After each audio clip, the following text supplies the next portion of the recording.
Georgetown was founded in 1786 by Francis Light of the East India Company, who took possession of Penang Island, or Pulau Pinang, once part of the Kedah Kingdom. Originally named Prince of Wales Island, and then Georgetown after King George III, Penang flourished and became an important trading hub, attracting people of all descents like Europeans, Chinese, Indians, Persians, Arabs, Siamese, Burmese, and others. These cultural influences brought about the mixture of cultural and architectural influences in the island, seen in British colonial buildings and other heritage sites. This diverse heritage is visible all over the town, with Indian Muslim neighborhoods blending into Chinese ones and various houses of worship scattered liberally across the city. Streets take their names from the communities that built them, counting amongst others Jalan Masjid Kapitan Keling with reference to the Indian Muslim community, Achin Street, Armenian Street, Burma Road, China Street, and the previously named Jew Road. Due to this diversity, Penang and Malacca were listed as UNESCO World Heritage Sites in 2008, with Penang noted as a living testimony to the multicultural heritage and tradition of Asia and European colonial influences. This multicultural tangible and intangible heritage is expressed in the great variety of religious buildings of different faiths, ethnic quarters, the many languages, worship, and religious festivals, dances, costumes, art and music, food, and daily life.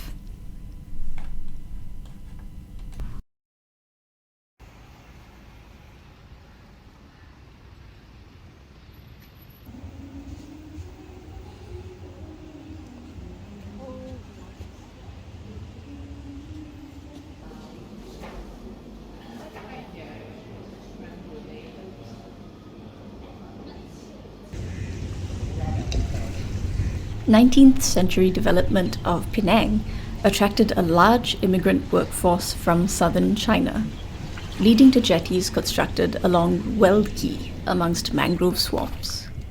Initially, men came as laborers, and the area developed a reputation as a dangerous place, with rumors of criminal activities, perhaps in part due to their working class identity.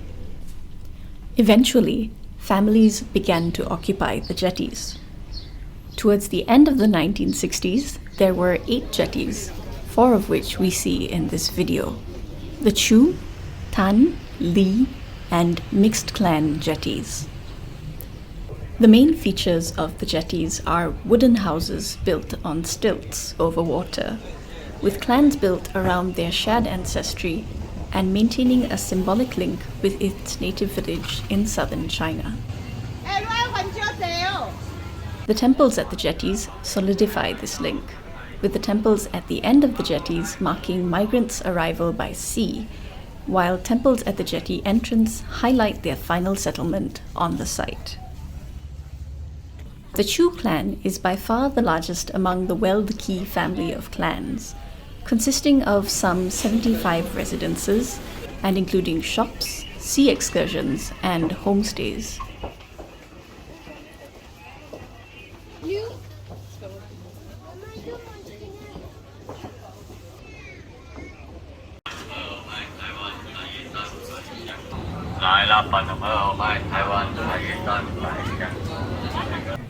Writing in 2009, researchers identified the risk that tourist-oriented promotion of the jetties would benefit only 2 or 3 clans, something that appears to be true when comparing the 4 jetties partially featured in this video.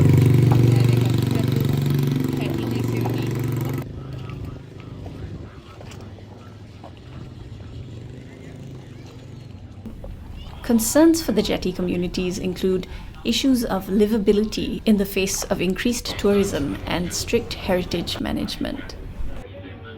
The Chu jetty demonstrates the dilemma of jetty residents, some of whom have chosen to commercialize their verandas to gain an income, though some find that this has affected the authenticity or architectural heritage value of the jetty.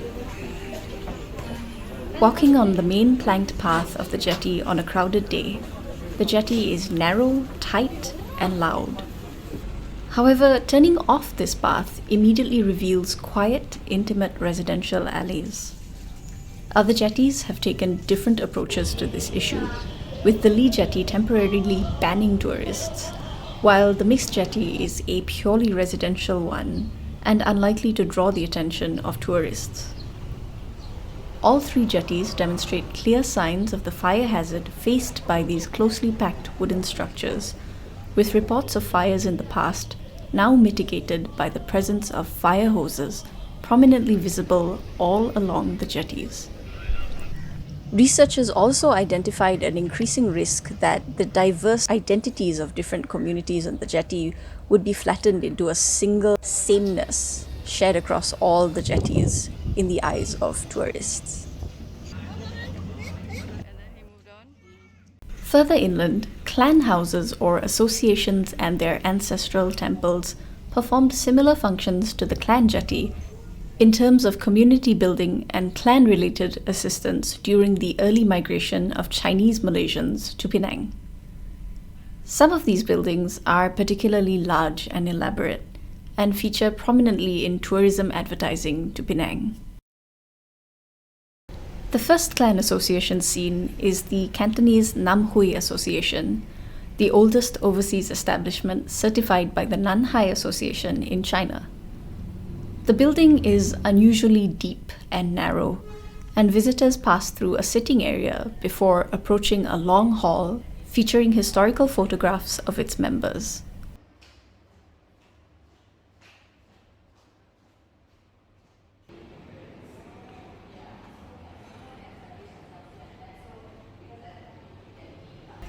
Visitors then walk past a second airwell before finally reaching an altar containing ancestral tablets towards the rear of the building. These are ancestral tablets. My grandparents' ancestral tablet is actually right there. I can see it. So it's like this final resting place, right? If they are cremated, then their bones are in the niche, which my grandparents' remains are. In Mount Eskin. So, but then these are ancestral tablets where we believe that part of their soul is also in these tablets here. So instead of praying at like either the graveyard or the columbarium, you can come and pray here. Like Chinese New Year, their birthdays, death anniversaries, any of those festivals throughout the year.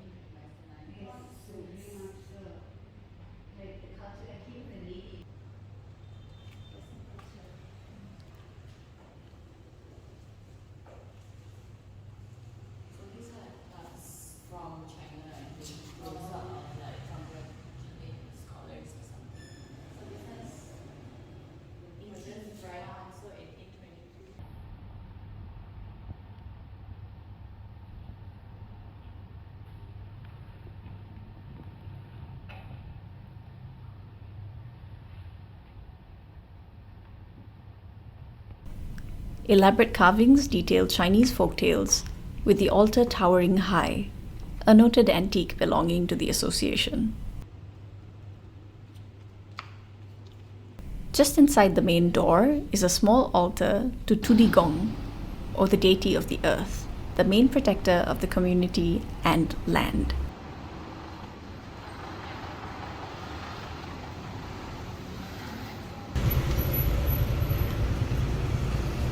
Hanjiang Ancestral Temple of the Penang Teochew Association is a Chinese Taoist temple that was completed in 1870.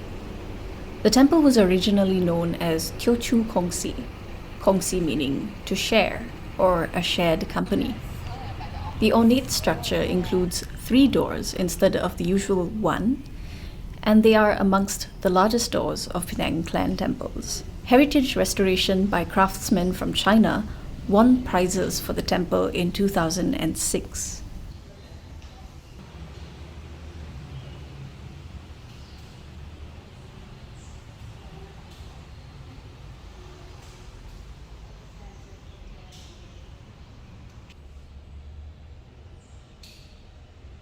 The temple also houses the altars for the Teochew patron deity, the Taoist god of the north, and ancestral tablets for the deceased.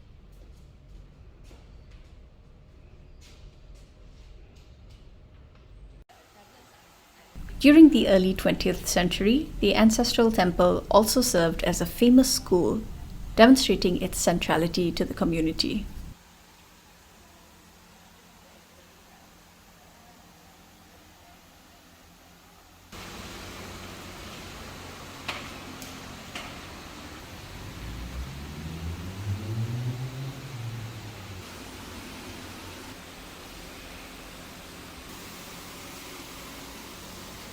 During the last weekend of July 2023, which coincides with the closing of the Georgetown Festival, there were multiple opportunities to witness the vibrant traditional culture of the Penang Chinese community. Back across the road from the Chu Jetty, a new business is opening. The owners have engaged a lion dance troupe to bring good fortune to their business. They began by paying their respects at the temple across the road before crossing the road, bowing, and performing at the entrance of the new business.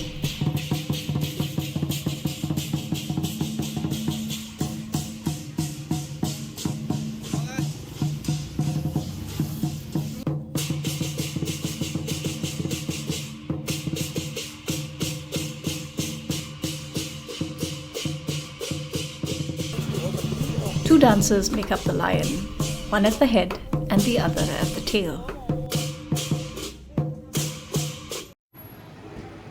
Later that same night, a temple procession circles the main roads of Georgetown, honoring the deities of an old temple. Within this procession, the lion dance is visible again, in addition to other performances of traditional Chinese culture. The deities are escorted by guardians dressed in full costume, as well as a dragon dance that proceeds ahead of the chariot. These cultural events provide places for the young, especially the Chinese working class, to interact, socialize, meet new friends, and even earn some money through performances.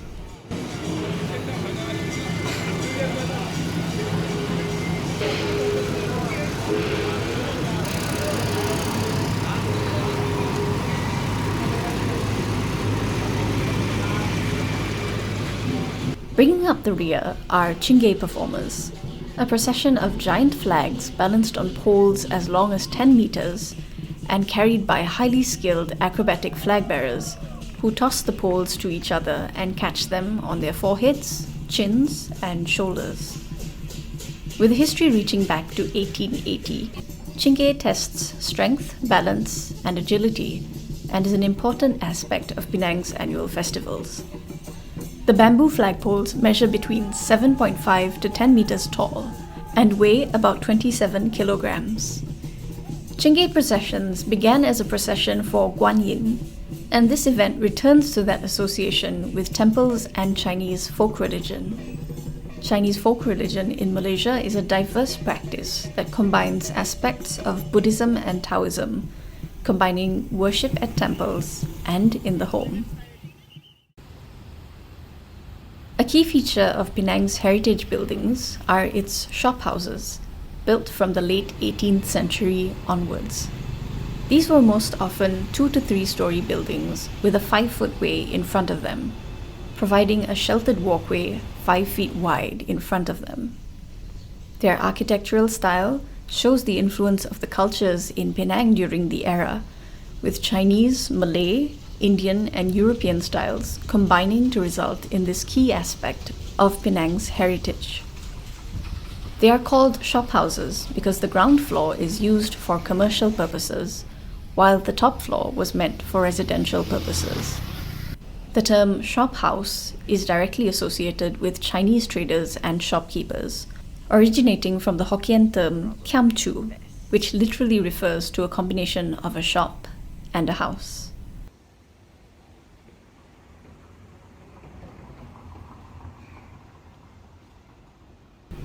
Shophouses, with their tiled floors, use of timber, and intricate details, represent some of the desirable aesthetic people associate with heritage, and have become popular for restoration and subsequent reuse as boutique hotels, cafes, and restaurants. One negative outcome of this trend is increased gentrification, which researchers tie to the abolishment of the Rent Control Act in 1997, followed by the increased tourism driven by the listing of Penang as a UNESCO World Heritage Site in 2008. Rent prices soared as tourists flooded in, driving some residents who have resided there for generations to leave the heart of the city, either due to steep rental, disturbance brought about by tourism, inability to compete with newer and better funded players, or the desire to turn a profit over the sales of their now valuable heritage property. Some of the new owners are not even Malaysian, with Singaporean real estate owners known to buy up rows of shophouses at a time. Tourism is a major part of Penang's modern economy, with the UNESCO core zone in large parts dominated by tourists and businesses catering to tourists.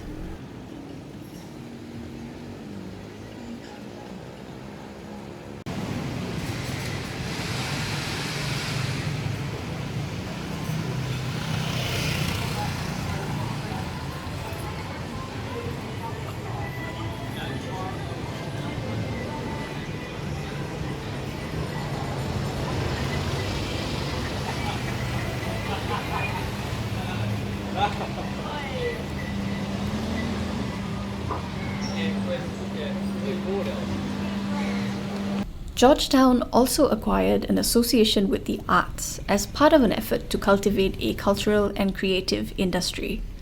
One such development is the Hin Bus Depot, built by Georgetown Municipal Transport in 1947, run by Hin Company Limited, which operated the bus service, ultimately closing in 1999.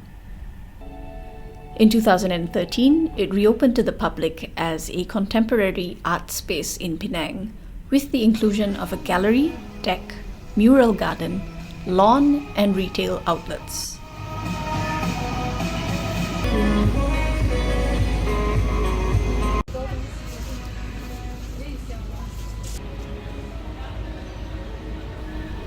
It also hosts innovative shops, artists' workplaces, and a pop-up art market every Sunday morning, becoming a creative hub for young artists and startup businesses.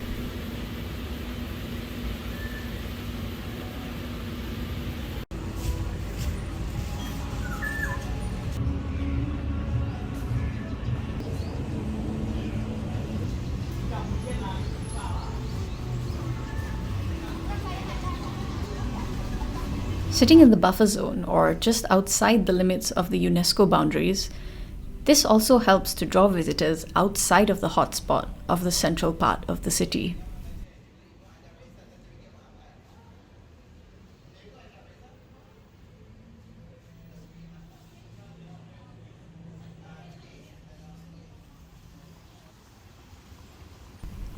Within the zone lies 4 older traditional marketplaces. The Chaurasta market grew from a collection of stalls in the 1890s to its current form, with a wet market on the ground floor, while booksellers, clothes traders, and a hawker centre are located on the second floor. The market also has an outdoor lane which brings together a cross-section of Penang society each morning before dismantling and disappearing by lunchtime. This outdoor covered walkway features clothes, pickles, and other foodstuffs, plants, and other items, all sold from tabletops and rolling carts.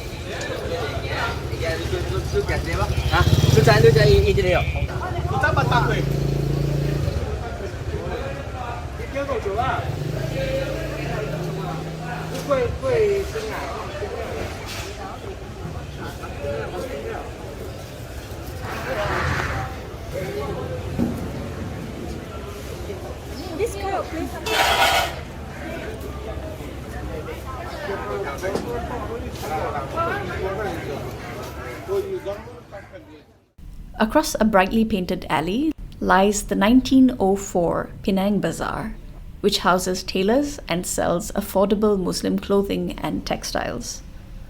While Chaurasta's upgrades have boosted its fortunes, even after a modernizing facelift, Penang Bazaar has seen decreased footfall, and its traders are facing an uncertain future as younger Penangites move towards online shopping for clothes.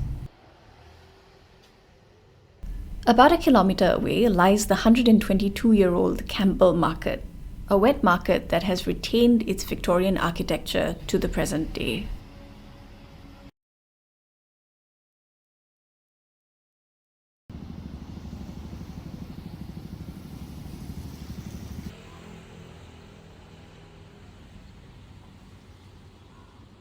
Another historical marketplace no longer in operation is the Siaboi Market Hall, built in the 1880s.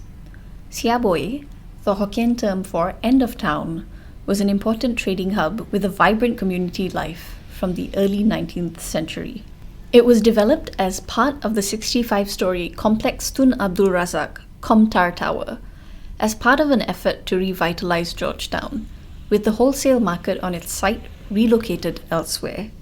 It reopened in 2019 as the Siaboi Urban Archaeological Park, with initial plans to make it a transport hub, a move that drew significant criticism from heritage conservation and civil society groups. The transportation hub plan on that site was ultimately abandoned, serving as a case study for the conflict between trying to preserve heritage while developing the city, with the government, NGOs, and the local community all having different ideas about how conservation and urban development should look like.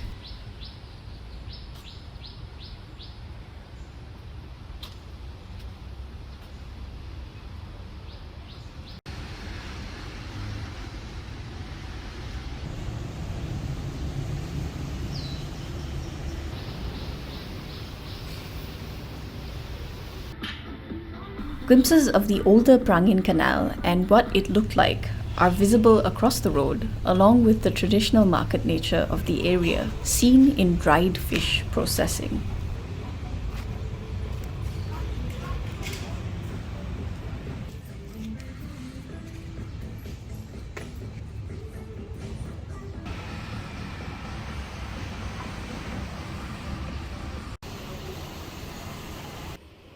With this great diversity, of course, comes great food and the associated food culture. Known internationally on food lists as a food paradise, Penang is a popular food destination for Malaysians and international tourists alike. Coming to Penang for master's fieldwork in 2007, Norwegian Solvor Helland was struck by the committed food culture scene. After 6 p.m., half of the people in the streets are preparing food, while the other half are eating it. It was dark, but the city was lit by innumerable hawker stalls, and the sidewalks were bustling with Chinese, Indians, and Malays, who all seemed to have one thing in common. They were eating.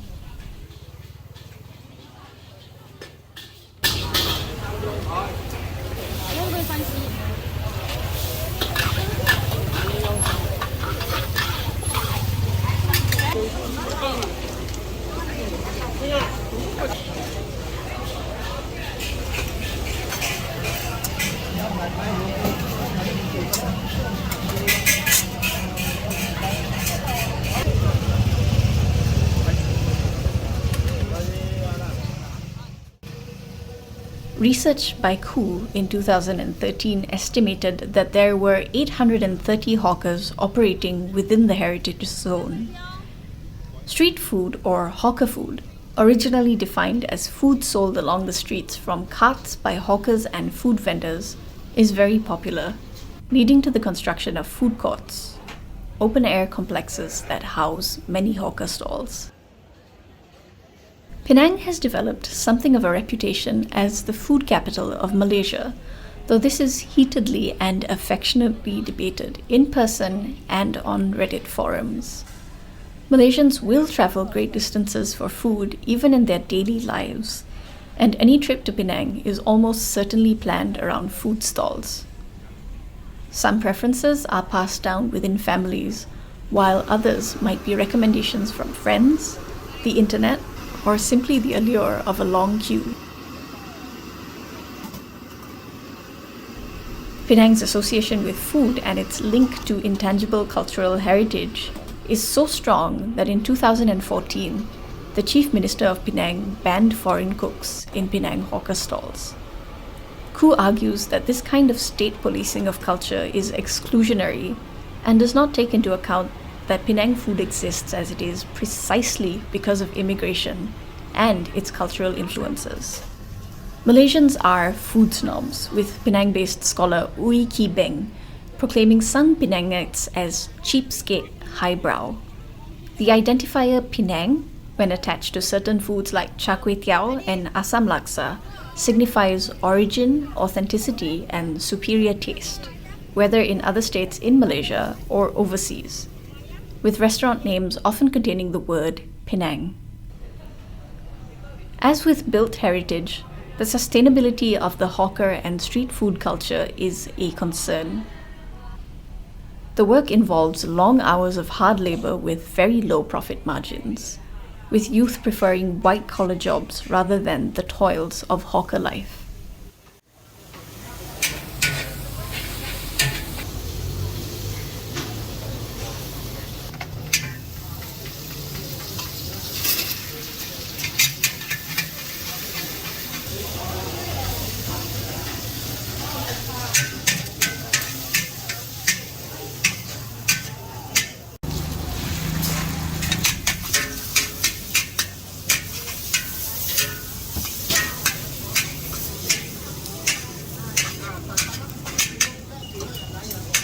Meanwhile, young travelers' love for Penang street food moves beyond the tastiness of the food there to include positive feelings arising from food consumption and the sentimental connection they have towards Penang as the ultimate street food paradise.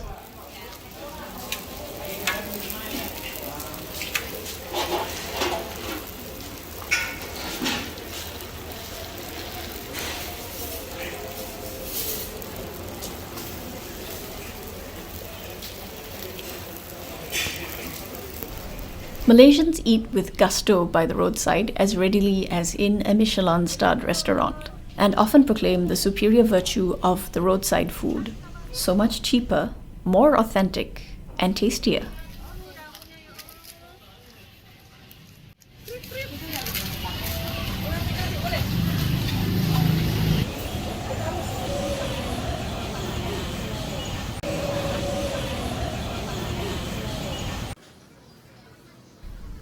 Over the course of a day, we can consume roti canai or roti telur for breakfast at an Indian Muslim restaurant, have char kway teow at a kopitiam for lunch,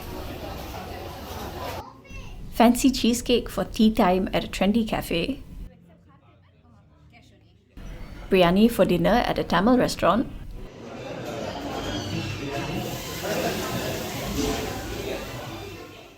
and close off a good day of eating with soft serve ice cream from Australia. We move readily between traditional eateries and foods to modern trendy places and foods without fuss, all in the course of a day.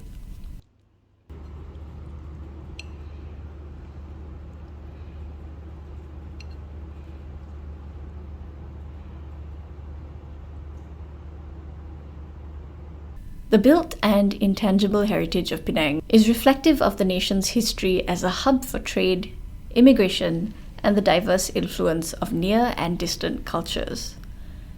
These influences have left their visible mark on the streets of Penang in its buildings, people, and practices.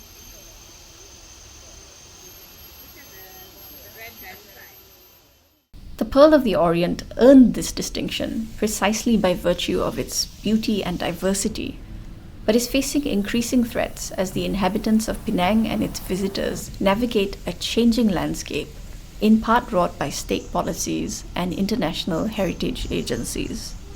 Concerns for the future of the island include increasing development that threatens its natural landscape and wildlife, along with its identity as a heritage destination locally and internationally.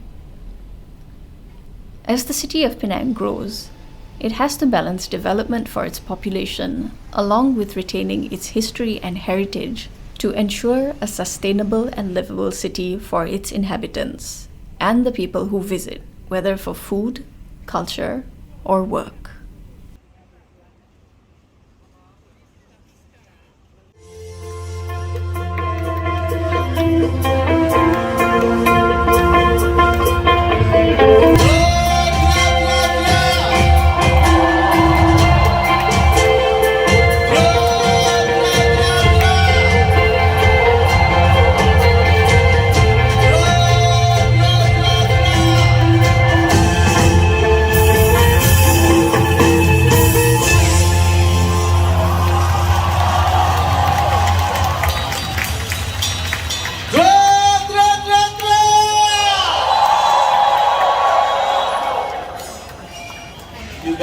beautiful. Thank you very much.